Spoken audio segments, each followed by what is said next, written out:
నా పేరు kit. Vizag local news వార్తలకు స్వాగతం. వార్తల్లో ముందుగా ముఖ్యాంశాలు.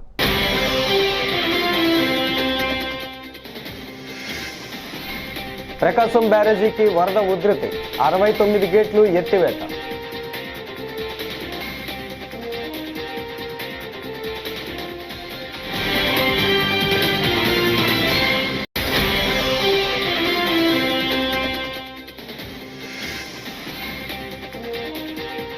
సీఎం చంద్రబాబుపై తీవ్రంగా మండిపడ్డ మాజీ ఎమ్మెల్యే మల్లాది విష్ణు.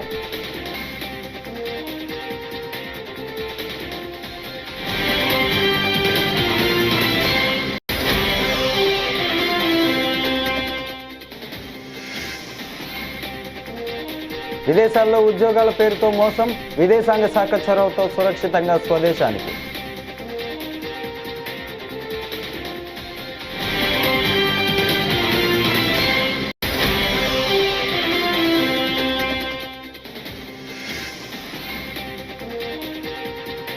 నా ప్రశ్నకు సమాధానం చెప్పకుండా బూతులు తిడుతున్నారు. డిఆర్ నాయుడుపై భూమన ఫైర్.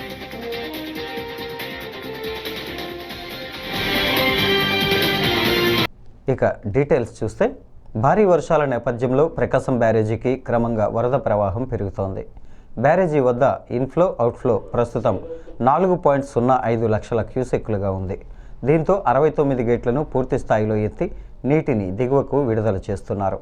వరద ఉధృతి పెరుగుతున్న నేపథ్యంలో మొదటి ప్రమాద హెచ్చరికను జారీ చేశారు. మరోవైపు శ్రీశైలం జలాశయానికి వరద ప్రవాహం స్థిరంగా కొనసాగుతుంది. జోరాల, సుంకేసుల నుంచి వరద వచ్చి చేరుతోంది.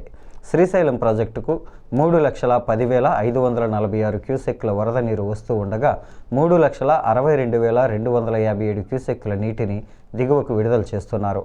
10 స్పిల్వే గేట్లను 10 అడుగులు ఎత్తు నీటిని విడుదల చేస్తున్నారు.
గుంటూరులో ఏర్పాటు చేసిన 99 అడుగుల మహామట్టి గణపతి విగ్రహం అందరినీ విశేషంగా ఆకట్టుకుంటుంది. గంగానదీ తీరం నుంచి తీసుకొచ్చిన 16 టన్నుల పవిత్రమైన మట్టిని ఈ విగ్రహం తయారీలో వినియోగించినట్టు నిర్వాహకులు తెలిపారు. 150 మంది కార్మికులు దాదాపు 3 నెలలు కష్టపడి త్రిముఖ నాగ మహాగణపతి ప్రతిమను రూపొందించినట్లు వారు తెలియజేశారు.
విదేశాల్లో ఉద్యోగాల పేరుతో వెళ్లి ఏజెంట్ల మోసాలకు గురై అష్టకష్టాలు పడుతున్న కొంతమందిని కేంద్ర ప్రభుత్వం కాపాడింది. మయన్మార్లో చిక్కుకున్న 41 మంది భారతీయులను విదేశాంగ శాఖ సురక్షితంగా భారతదేశానికి తీసుకువచ్చింది. నిన్న వీరంతా ఢిల్లీకి చేరుకున్నారు. వీరిలో 4 ఆంధ్రప్రదేశ్కు చెందిన వారు కూడా ఉండటం గమనార్హం.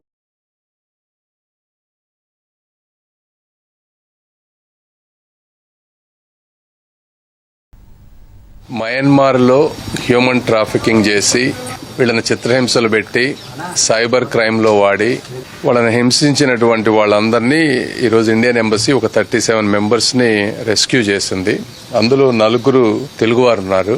వీళ్ళని అంటే డిఫరెంట్ జాబ్స్ ఇప్పిస్తామని కొంతమందిని దుబాయ్, కొంతమందిని థాయిలాండ్ తీసుకువెళ్లి అక్కడ నుంచి నైట్ టైంలో వేరే ప్రాంతాలకు తీసుకువెళ్లి తెలియని ప్రాంతాల్లో పెట్టి సౌకర్యాలు లేకుండా డిఫరెంట్ కంట్రీస్, అమెరికా, యూరోప్ వాళ్ళందరికీ ఒక ఫేక్ అకౌంట్స్ ద్వారా మనీని ఎక్స్ట్రాక్ట్ చేయటం, వాళ్ళ పనులు చేయకపోతే చిత్రహింసలు పెట్టడం ఇలా జరుగుతున్నాయని చెప్పారు. అదేవిధంగా ఇంకా చాలా మంది ఉన్నారంట అక్కడ. కొంతమంది అక్కడ పోయిన వాళ్ళు ఆ బాధలు తట్టుకోలేక పాస్పోర్ట్ తీసుకుంటారు, ఫుడ్ సరిగా పెట్టరు, పండుకోవడానికి ఫెసిలిటీస్ ఉండవు. కొంతమంది సూసైడ్ కూడా చేసుకున్నారని చెప్తా ఉన్నారు. వీళ్ళకి యాక్చువల్ చాలా దెబ్బలు తగిలినాయి. కొంతమంది బిల్డింగుల మీద నుంచి దూకి కిందపడి బయటికి పారిపోయి వచ్చిన వాళ్ళు ఉన్నారు. నిరుద్యోగం ఉంటే ఉండొచ్చు, అంత మాత్రాన డెస్పరేట్నెస్ లో ఎవరితో పడితే వాళ్ళతోటి క్లారిటీ లేకుండా దేశ విదేశాలకు వెళ్లొద్దు. ఇందులో దురదృష్టకరమైన విషయం ఏంటంటే వారికి ఏజెంట్లుగా మనవాళ్లే ఉంటున్నారు.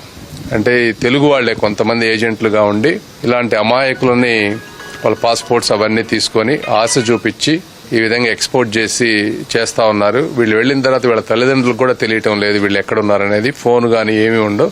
ఇలాంటి స్కాములకి దయచేసి మీరు పడొద్దని, అదేవిధంగా పేరెంట్స్ ఎవరైతే ఉన్నారో వాళ్ళు కూడా మీ పిల్లలు ఎక్కడికన్నా వెళ్తా ఉంటే 1కి 10 సార్లు చెక్ చేసుకోవటం, ఎంబసీ వాళ్ళతో కాంటాక్ట్ చేసుకోవటం, ప్రజాప్రతినిధులతో మాట్లాడుకోవటం ఇవన్నీ దయచేసి చేయాలి. లేకపోతే చాలా ఇబ్బంది పడతారు. మద్దాల సాగర్ జగన్ హైదరాబాద్కి తీసుకొచ్చి రూమ్కి అన్నిటికి ఫుడ్ ఇవన్నీ పెట్టుకొని తర్వాత ఆయన ఏమొచ్చి థాయిలాండ్ పంపించి స్పోకింగ్ ఇంగ్లీష్ క్లాస్ అని ఇవన్నీ అవన్నీ డబ్బులు చాలా తీసుకున్నారు. తర్వాత షో మనీ కానీ థాయిలాండ్ వెళ్ళడానికి టూరిస్ట్ కిందనని కాల్ సెంటర్ జాబ్ అని చెప్పారు. ఆయన కాల్ సెంటర్ జాబ్ అని చెప్పిన తర్వాత అందులో జాయిన్ అయిన తర్వాత వేరే జాబ్ అని తెలిసింది. అక్కడికి వెళ్ళినంత వరకు మాకు తెలియలేదు. ఆ జాబ్ ఏమొచ్చి స్కామ్ జాబ్. అది మన మయన్మార్ ఆర్మీ వాళ్ళు కూడా ఇందులో సపోర్ట్ ఉన్నది. తెలుగు వాళ్ళు, మన ఇండియన్స్ చాలా మంది ఉన్నారు. లేడీస్ కూడా చాలా ట్రబుల్ పడుతున్నారు. ఉండలేక డబ్బులు కట్టించుకోవడానికి మాకు ఫోన్ పే కూడా అక్కడ అకౌంట్లు పనిచేయవు. ఫోన్లు ఏమైనా ప్రూఫ్స్ కానీ వీడియోస్ కానీ తెస్తే ఫోన్లు నేలకేసి కొట్టేవారు, పనిష్మెంట్లు ఇచ్చేవారు. చాలా నరకం అంటే నరకం చూపించారు. అందులోని లేడీస్ కూడా అయితే లేడీస్కి డ్రగ్స్ ఇవ్వడం, వాళ్ళు చాలా సూసైడ్ అటెంప్ట్స్ కూడా చేశారు. పవిత్రమైన వినాయక చవితి ఉత్సవాల్లో స్వామివారి దర్శనం అంటూ వెళ్లి దైవం సాక్షిగా రాజకీయ విమర్శలతో ఆధ్యాత్మిక వాతావరణాన్ని కలుషితం చేసిన ఘనుడు చంద్రబాబు అని మాజీ ఎమ్మెల్యే మల్లాది విష్ణు మండిపడ్డారు. తాడేపల్లి వైఎస్ఆర్సీపీ కేంద్ర కార్యాలయంలో మీడియాతో మాట్లాడుతూ పండగ పూట దేవుడి సమక్షంలో సీఎంగా చంద్రబాబు పచ్చి అబద్ధాలు, అభాండాలతో తన నీచమైన రాజకీయ మనస్తత్వాన్ని ప్రజల ముందు మరోసారి చాటుకున్నారని ఆగ్రహం వ్యక్తం చేశారు. కొన్ని సందర్భాల్లో హిందూవాదిలా, కొన్ని సందర్భాల్లో లౌకికవాదిలా నటించడం అనేది ఆయనకి రెగ్యులర్గా ఉన్నటువంటి అలవాటు. ఎన్టీ రామారావు గారికి వెన్నుపోటు పొడిచిన తర్వాత చంద్రబాబు గారు మార్చినటువంటి రంగులు ఎన్నెన్నో మనం చూస్తానన్నో రాష్ట్ర ప్రజలందరూ కూడా గమనిస్తూనే ఉన్నారు. కానీ వైఎస్ఆర్ కాంగ్రెస్ పార్టీ ఎప్పుడూ కూడా ఒకే పద్ధతిలో ఈ రాష్ట్రంలో ఆధ్యాత్మిక శోభ వర్ధిల్లాలని, దాని ద్వారా మానవత్వం వర్ధిల్లుతుందని గట్టిగా నమ్మినటువంటి పార్టీ వైఎస్ఆర్ కాంగ్రెస్ పార్టీ. మా పార్టీ నాయకుడు కూడా అదే సిద్ధాంతాన్ని బలంగా నమ్ముతారు, విశ్వసిస్తారు. ఉదయం జగన్మోహన్ రెడ్డి గారు ఉత్సవాల్లో వినాయకుడికి పూజలు చేసిన తర్వాత ఆగమేఘాల మీద సాయంత్రానికే చంద్రబాబు నాయుడు గారి షెడ్యూల్లో లేకపోయినప్పటికీ కూడా భవానీపురంలో ఉన్నటువంటి లేబర్ కాలనీలోకి వినాయకుడికి సంబంధించినటువంటి కార్యక్రమంలో పాల్గొనడం జరిగింది. ఆయన ఆ కార్యక్రమంలో పాల్గొనడంలో మాకు ఎటువంటి అభ్యంతరం లేదు. కానీ దేవుడు సాక్షిగా ఆయన మాట్లాడినటువంటి చేసినటువంటి వ్యాఖ్యలపైనే మా అభ్యంతరం కూడా ఉంది. కానీ ఈ సందర్భంలో మేము అడుగుతాను, ఎందుకని మీరు అంత హడావుడిగా భయంగా అప్పటికప్పుడు వెళ్లాల్సి వచ్చిందో కూడా సమాధానం చెప్పాల్సినటువంటి అవసరం ఉంది. దేవుడి దగ్గరకు వెళ్ళినప్పుడు కూడా చంద్రబాబు నాయుడు గారు కళ్ళార్పకుండా అబద్ధాలు చెప్పగలరు అని మరొకసారి నిన్న ఆయన మాట్లాడినటువంటి మాటలు, చిమ్మినటువంటి విషయం మా నాయకుడి మీద మా ప్రభుత్వం మీద నిందలు చూస్తే అర్థమవుతుంది. దేవుడు కొలువై ఉన్నటువంటి మండపంలో కూడా రాజకీయ ప్రసంగం చేయడానికి సబబుగా ఉందా, పద్ధతిగా ఉందా? అలాగే మీరు మాట్లాడినటువంటి మాటలు అబద్ధాలు ప్రజలందరూ కూడా చూస్తున్నారని మీరు ఒక్క క్షణమైనా అనుకుంటారా? అలాగే విష ప్రచారాలు చేయడానికి కూడా పండగ పూట నోరెలా వచ్చిందని చెప్పని వైఎస్ఆర్ కాంగ్రెస్ పార్టీ అడుగుతా ఉంది.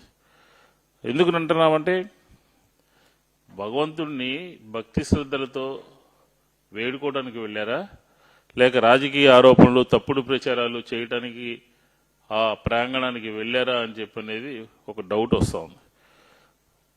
వైఎస్ఆర్సీపీ హయాంలో 5 ఏళ్ల పాటు అద్భుతంగా ఆధ్యాత్మిక శోభ వెళ్లి విరిసింది. ఘనంగా 5 సంవత్సరాలు రాష్ట్ర వ్యాప్తంగా ఎక్కడా కూడా వినాయక చవితికి సంబంధించినటువంటి కార్యక్రమాలకి ఎక్కడా కూడా చిన్న ఆటంకం కూడా లేకుండా ఆ రోజు మా ప్రభుత్వం సింగిల్ విండో సిస్టమ్ తీసుకొచ్చింది. గతంలో ఎప్పుడూ లేనటువంటి సింగిల్ విండో సిస్టమ్ ద్వారా వివిధ శాఖలకు సంబంధించినటువంటి వాళ్ళందరి దగ్గర అనుమతులు తీసుకోవటం ఇలాంటి పండగల సందర్భంలో కష్టతరం అయిపోతుంది, సంక్లిష్టమైపోతుందనే ఉద్దేశంతో సింగిల్ విండో సిస్టమ్ తీసుకొచ్చి అందరూ ఒక చోట అప్లై చేస్తే వాళ్ళందరికీ కూడా అనుమతులు ఇచ్చినటువంటి పరిస్థితిని మనం 5 సంవత్సరాల్లో ఈ రాష్ట్ర ప్రజలందరూ కూడా తెలిసినటువంటి విషయమే. ఎక్కడ కూడా ఎటువంటి ఇబ్బంది జరగలేదు. బీసీ మహిళలకు సబ్ కోటా ప్రకటిస్తూ మహిళా రిజర్వేషన్ చట్టానికి సవరణ చేసిన తరువాతే అమలు జరపాలన్న ప్రధాన డిమాండ్తో 30న విశాఖపట్నంలో జరిగే మహిళల నిరాహార దీక్షలను జయప్రదం చేయాలని ఆంధ్రప్రదేశ్ బీసీ సంక్షేమ సంఘం అధ్యక్షుడు కేసన శంకర్రావు పిలుపునిచ్చారు. ది రాజమండ్రి ప్రెస్ క్లబ్లో గురువారం జరిగిన మీడియా సమావేశంలో శంకర్రావు మాట్లాడుతూ, జాతీయ స్థాయిలో జనగణనలు కులగణనలు జరిగి ఆపై నియోజకవర్గాల పునర్విభజన అనంతరమే మహిళల రిజర్వేషన్లను అమలు జరపాల్సి ఉందన్నారు. Electronic media and print media Uttarandhra పర్యటనలో భాగంగా ఈ రోజున రాజమండ్రి రావటం జరిగింది. రేపు 30వ తారీఖున శనివారం నాడు ఉదయం 10 నుంచి 5 గంటల వరకు గాంధీ బొమ్మ దగ్గర ఒక్కరోజు నిరాహార దీక్ష కొనసాగించే కార్యక్రమాన్ని ఏర్పాటు చేయడం జరిగింది. అక్కడ విశాఖపట్నం అక్కడ మున్సిపల్ కార్పొరేషన్ ఎదురుగా గాంధీ బొమ్మ దగ్గర ఒక్కరోజు నిరాహార దీక్షని కొనసాగిస్తాం. దాదాపు 400 మంది మహిళలతో ఒక్కరోజు దీక్ష. ఈరోజు ఓబీసీ సబ్ కోటా లేకపోతే బీసీ మహిళలు అగ్రవర్ణాలు ఉన్నటువంటి మహిళలతో పోటీ చేయాలంటే అది చాలా కష్టతరమైనటువంటి అంశం. ఎందుకంటే వీళ్ళు ఆర్థికంగాను సామాజికంగాను వెనుకబడే తరగతుల కులాలకు చెందినటువంటి వారు, ఆధిపత్య కులాలకు చెందినటువంటి వారు ఆర్థికంగాను అన్ని రంగాల్లో కూడా బలపడినటువంటి వ్యక్తులు కనుక మొత్తం టోటల్గా ఆధిపత్య కులాలకు సంబంధించినటువంటి మహిళలే చట్టసభల్లోకి వస్తారు. అందుకని మేము ఓబీసీ సబ్ కోటాని ఇవ్వాలని చెప్పని మేము బీసీ సంక్షేమ సంఘం తరఫున ఎన్డీఏ ప్రభుత్వానికి మేము డిమాండ్ చేస్తూ ఉన్నాం. టీటీడీ చైర్మన్ బీఆర్ నాయుడుపై వైసీపీ నేత భూమన కరుణాకర్ రెడ్డి తీవ్రస్థాయిలో విరుచుకుపడ్డారు. అత్యంత విలువైన టీటీడీ భూములను టూరిజం శాఖకు ఎందుకు కేటాయిస్తున్నారో సమాధానం చెప్పాలని డిమాండ్ చేశారు. ఈరోజు తిరుపతిలో ఏర్పాటు చేసిన మీడియా సమావేశంలో ఆయన మాట్లాడుతూ తనపై చేస్తున్న ఆరోపణలపై సిబిఐ విచారణకైనా సిద్ధంగా ఉన్నానని సవాల్ విసిరారు. తీసుకొని అత్యంత విలువైనటువంటి టీటీడీ ల్యాండ్ను ఎందుకు బదలాయిస్తున్నారు అన్నటువంటి ప్రశ్నకు ఆయన సరైనటువంటి సమాధానం ఇవ్వనే లేదు. దానికి కూడా అన్ని కోట్లు అంటాడు, ఇన్ని కోట్లు అంటాడు అని నా మీద చాలా ఎక్కువగా మాట్లాడారు. ఇప్పుడు కూడా మళ్ళీ చెప్తున్నటువంటిది నేను అదే, మీరు ఒక విభజన గీత గీసేసి ఉత్తరం వైపున చాలా పవిత్రమైనటువంటిది, దాని ఎదురుగా ఉన్నటువంటి దక్షిణం వైపున అదేదో పనికిమాలినటువంటి టీటీడీ ల్యాండ్గా చిత్రీకరించడానికి ప్రయత్నం చేస్తున్నారు అన్నటువంటిది నా విమర్శ. ఎదురుగా ఉన్న ఆ స్థలంలో వెంకటేశ్వర స్వామి వలన, ఆయన కృప వలన, దయ వలన, దాక్షిణ్యం వలనే లక్షలాది మందికి నేత్రదానం జరగటానికి ఆయన ఇచ్చినటువంటి స్థలమే కారణము. అలాగే వేల మంది క్యాన్సర్ రోగుల ఆరోగ్యాన్ని కుదట పడటానికి అక్కడ టాటా క్యాన్సర్ ఇన్స్టిట్యూట్ స్వామివారి దయ వలనే స్వామి స్థలమే వాళ్లకు ఇచ్చినారు అన్నటువంటి విషయం. ఈ వైపున అరవిందో హాస్పిటల్, ఆ వైపున క్యాన్సర్ హాస్పిటల్, అటు తర్వాత ముందున రూయా హాస్పిటల్. దాదాపు 70 సంవత్సరాలుగా తిరుపతి రాయలసీమకే తలమానికంగా వాళ్ళు చేస్తున్నటువంటి సేవ, తద్వారా కోట్లాది మంది అనారోగులందరూ కూడా రోగులుగా మారింది. అది కూడా టీటీడీ స్థలమే. మధ్యలో వేద విశ్వవిద్యాలయము, అది టీటీడీదే.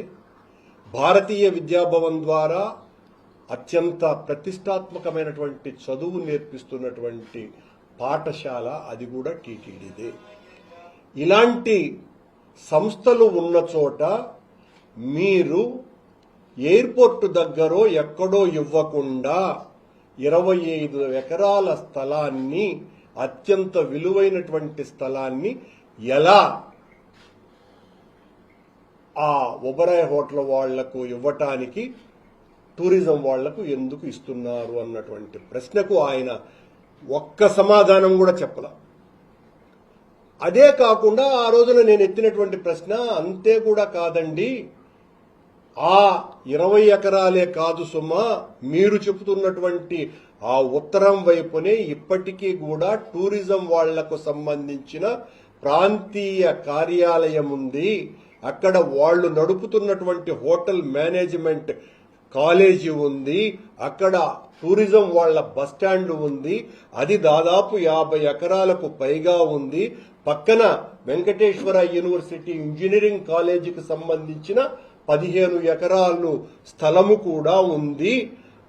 మీరు దాన్ని కూడా వెంకటేశ్వర స్వామి టీటీడీ తీసుకోవాల్సిన అవసరం ఉంది కదా అన్నటువంటి ప్రశ్నకు ఒక్క సమాధానం కూడా ఇవ్వకుండా ఆయన మాట్లాడినటువంటి మాటలు, ఆ దూషణ భూషణ పర్వాలు, ఒక టీటీడీ అధ్యక్షుడిగా ఉండి ఆయన మాట్లాడినటువంటి మాటలన్నీ కూడా తీవ్రమైన అభ్యంతరకరమైన పదాలు.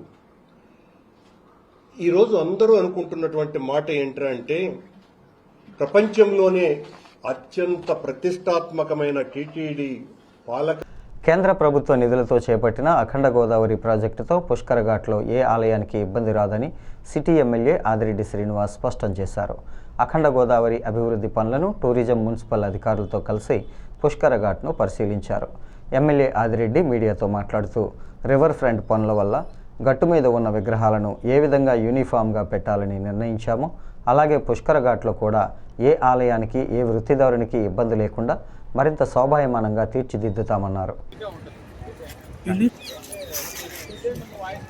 టూరిజం డిపార్ట్మెంట్ అధికారులు, కార్పొరేషన్ ఏదైతే రాజమండ్రి మున్సిపల్ కార్పొరేషన్ అధికారులు, కాంట్రాక్టర్లు ఎవరైతే కాంట్రాక్టర్ ఉన్నారో ఆయన, అలాగే కూటమి నాయకులు అందరూ వచ్చి పర్యవేక్షించి ప్రజల్లోకి ఒక అపోహ అనేది ఉంది. ఇక్కడ ఏదైతే ఒక డెవలప్మెంట్ వర్క్ నడుస్తూ ఉందో అది ఒక క్లోజ్ డోర్ కింద చేస్తూ ఉన్నారు. దానివల్ల ఇక్కడ హ్యావ్లాక్కి 3rd బ్రిడ్జ్కి మధ్యన ఉన్న వ్యూ పాయింట్ ఏదైతే ఉందో ప్రజలందరూ కూడా అది ఒక ఎమోషన్తో కనెక్టివిటీ ఉంది ప్రజలకి, అది డిస్టర్బ్ అవుతా ఉంది అన్నది ఒకటి సోషల్ మీడియాలో హల్చల్ చేస్తూ ఉన్నారు. అసలు ఏం జరుగుతుందా అన్నది మేమందరం కూడా పర్యవేక్షించాం. వాళ్ళు ఇచ్చిన డిజైన్ అయితే చాలా బాగుంది, అది క్లోజ్ డోర్ కాదు, అదంతా కూడా ఓపెన్గానే ఉంది. ప్రజలకు ఎక్కడ కూడా వ్యూ పాయింట్ డిస్టర్బ్ అవ్వకుండానే తగు జాగ్రత్తలు టూరిజం డిపార్ట్మెంట్ వాళ్ళు తీసుకున్నారు. ప్రాజెక్ట్ కూడా అదే విధంగా రావడం కూడా జరిగింది.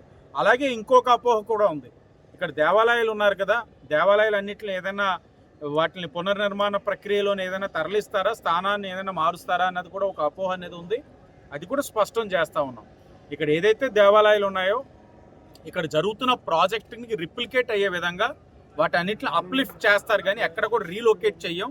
ఏ ఒక్క దేవస్థానాన్ని కానీ ఇక్కడ ఎవరైతే ఉన్నారో ఆ వృత్తిలో ఉన్నవారి యొక్క వృత్తిని కోల్పోయే విధంగా కార్యక్రమం అనేది కూటమి ప్రభుత్వం తీసుకోబోదు కూడా.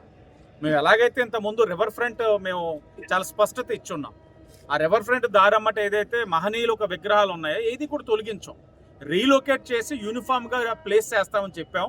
అదే ఆలోచన ఇక్కడ కూడా ఉంది. ఏ ఒక్క దేవాలయాలను కానీ ఎక్కడైతే ఆ వృత్తి మీద దేవాలయాల పరంగా ఉన్న ఈ కార్యక్రమాలు ఏదైతే ఉన్న పిండ ప్రదానం కానీ లేకపోతే ఇతర కార్యక్రమాలు ఆ వృత్తి పైన ఉన్న పూజారులు ఎవరికి కూడా ఇబ్బంది కలగకుండా కూటమి ప్రభుత్వం కార్యక్రమాలు అభివృద్ధి చేస్తుందన్నది కూడా చాలా స్పష్టంగా చెప్తా ఉన్నాం. రాష్ట్రంలో కూటమి ఎమ్మెల్యేలపై పలు ఆరోపణలు వస్తున్న సంగతి తెలిసిందే.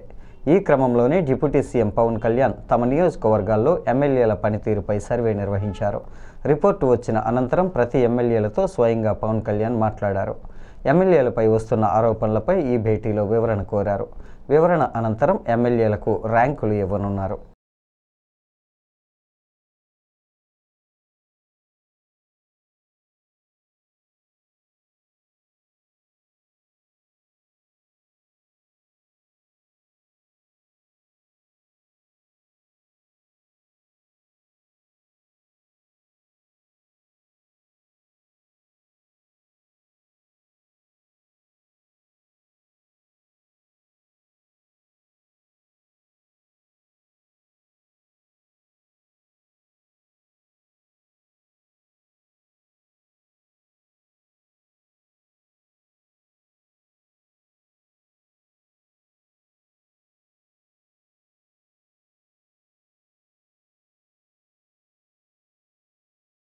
త్వరలోనే దేవాదాయ శాఖలో ఉద్యోగాలు భర్తీ చేస్తామని ఆ శాఖ మంత్రి ఆనం రామనారాయణ రెడ్డి అన్నారు.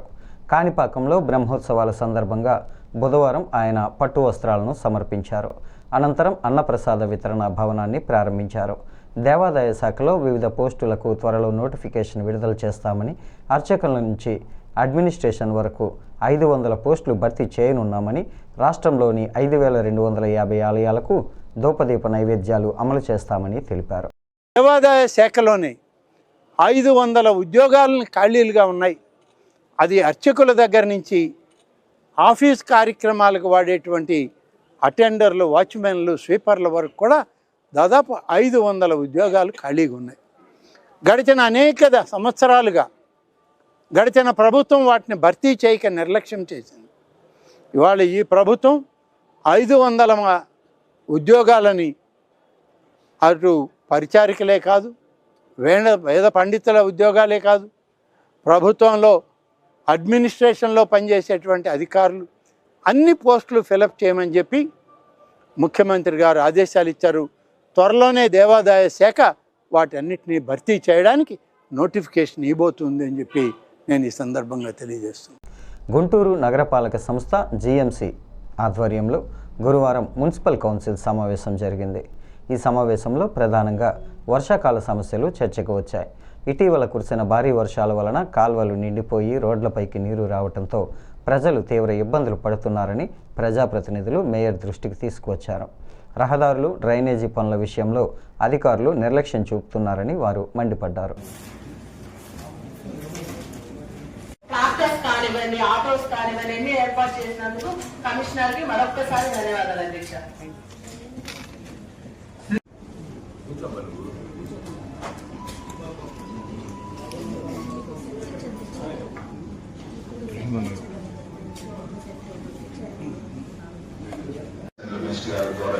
అందరూ రిక్వెస్ట్ మేరకు మనం ఎక్కడైనా అడిషనల్ గా వర్కర్స్ కావాల్సి ఉంటే వాళ్ళని తీసుకోవాలి. డైలీ వేజెస్ వాటర్ సమస్యలు లేకుండా మొన్న వర్షాల కాలం కూడా ఎక్కడ కూడా వాటర్ నిల్వ లేకుండా చక్కగా పనిచేస్తున్నారు అధ్యక్ష.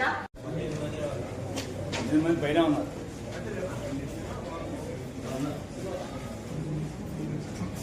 మేడం గారు వస్తున్నారా?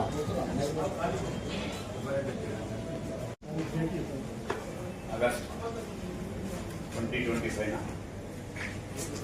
గురువారం ఉదయం 10:30 గంటలకు నగరపాలక సంస్థలోని కౌన్సిల్ సమావేశానికి విచ్చేసిన గౌరవ ఎమ్మెల్యే గారు శాసనసభ్యులు వెస్ట్ కల్లా మాధవి గారికి, అలాగే డిప్యూటీ మేయర్ గారికి, విచ్చేసిన గౌరవ కార్పొరేటర్లందరికీ, కమిషనర్ గారికి, అధికారులందరికీ స్వాగతం. ఈరోజు సెక్షన్ 122 ప్రకారం సభ్యుల ప్రశ్నలు స్టార్ట్ చేయవలసిందిగా గౌరవ కమిషనర్ గారికి.